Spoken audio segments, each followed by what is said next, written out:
This is a good episode today, you all. We're breaking down the difference between being confident and cocky. One thing I hear athletes say all the time is, oh, I don't want to seem cocky. Honestly, I think that fear holds a lot of athletes back from fully stepping into a lot of confidence because somewhere along the way, a lot of athletes started believing that confidence and cockiness were the same thing, but they're not. They're very different. Confidence and cockiness actually come from two completely different places. Confidence is very secure.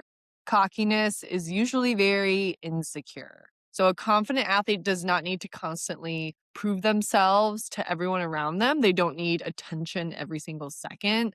They don't need to tear other people down to feel valuable or gossip or judge. They know who they are, they trust their preparation, and they can let their performance speak for themselves. And they can also handle an off day. Their confidence doesn't completely tank after maybe a bad practice or an off game. Cockiness, on the other hand, often comes from needing a lot of validation. It's loud, it constantly compares, it needs people to notice them. Confident athletes respect others while still believing in themselves. Cocky athletes often act like believing in themselves means they have to think less of other people. They believe they are above others. But real confidence has humility attached to it. They can celebrate their teammates. They can admit their weaknesses. They take in feedback from other coaches. They can handle mistakes without completely falling apart emotionally because their identity is not hanging by a thread every single game. Cocky athletes usually struggle with correction. And why is that? Because their identity is built on appearing superior and feedback can feel threatening to them. But confident athletes are coachable. They understand they don't need to know everything in order to be valuable. Some of the most confident athletes I've worked with are actually very calm people. They're not usually the loudest. They are not always trying to dominate every single conversation. They carry themselves very differently. There's a steadiness to them.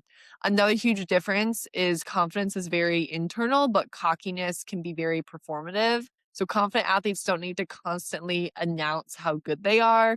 They prepare, they compete, they show up and do their work, they have their routines, they trust themselves.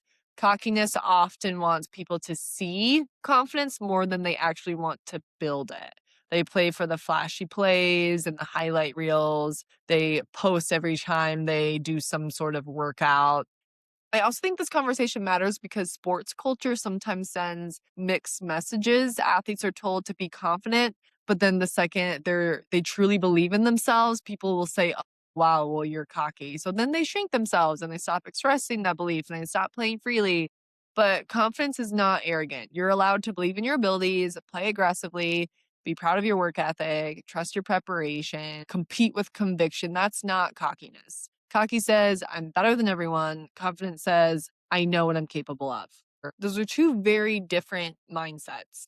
Real confidence is usually quiet. It's humble, it's grounded, it's secure. The best athletes usually don't need to spend all of their energy trying to convince people that they're confident. They simply show up that way. For more help developing that internal and consistent belief in yourself, visit my website for a free consult at rootedsportspsychcoach.com. Thanks for tuning in this week, you all, and we will see you next week.